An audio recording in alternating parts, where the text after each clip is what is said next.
আজকে মুক্ত স্বাধীন বাংলাদেশে আমি প্রায় 9 বছরেরও বেশি সময় নির্বাসন থেকে আপনাদের মাঝে আসতে পেরে মহান আল্লাহর দরবারে শুকরিয়া আদায় করছি।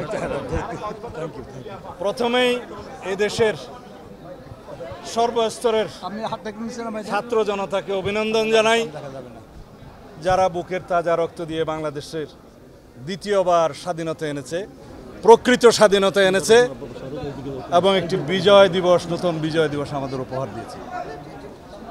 এই স্বাধীনতাকে, এই বিজয় দিবসকে আমাদের অর্থবহ করতে হবে। এই দেশে সুষ্ঠু গণতান্ত্রিক কাঠামোগুলোকে আমরা সুন্দরভাবে সংস্কার করে একটি প্রকৃত গণতান্ত্রিক রাষ্ট্র হিসাবে এই দেশের জনগণকে উপহার দিতে হবে।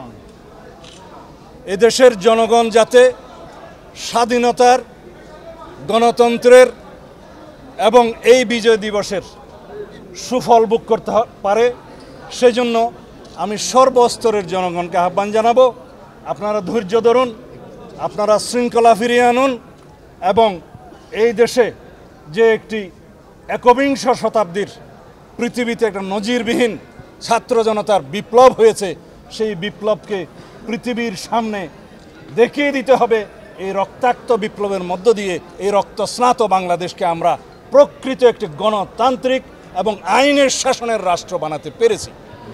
যদি আমরা আইনের শাসনে কায়েম করতে পারি, আইনের শাসনের রাষ্ট্র বানাতে পারি, সর্বস্তরের সমস্ত সাংবিধানিক প্রতিষ্ঠানগুলো, গণতান্ত্রিক প্রতিষ্ঠানগুলোকে যদি আমরা স্বাধীনভাবে, নিরপেক্ষভাবে যদি কাজ করতে দিতে পারি, তাহলে 18 কোটি মানুষের ঘরে ঘরেই সেটার সুফল যাবে।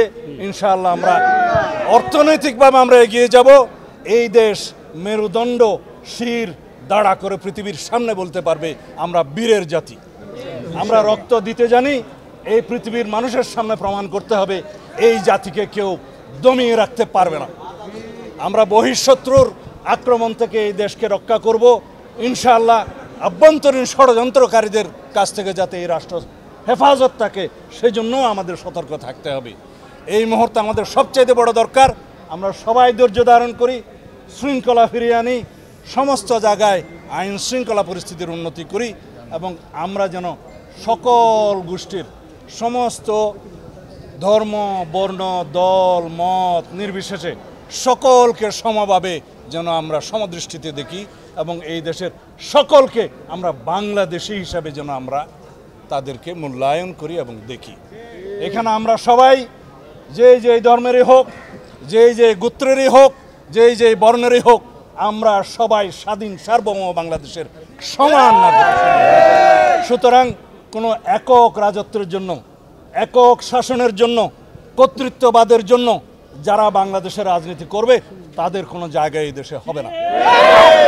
এই দেশ একক কোনো ব্যক্তির নেতৃত্বে স্বাধীন হয় নাই। এই দেশ সারা বাংলাদেশের সমস্ত মানুষের মুক্তিযুদ্ধে অংশগ্রহণের মধ্য দিয়ে স্বাধীন হয়েছে। স্বাধীনতা কোনো একক দলেরও হতে পারে না, কোনো একক ব্যক্তিরও হতে পারে না। এই মুক্তি, এই বিজয় আমাদের সকলেরই, আমাদের সকলকে এই দেশকে হেফাজত করতে হবে।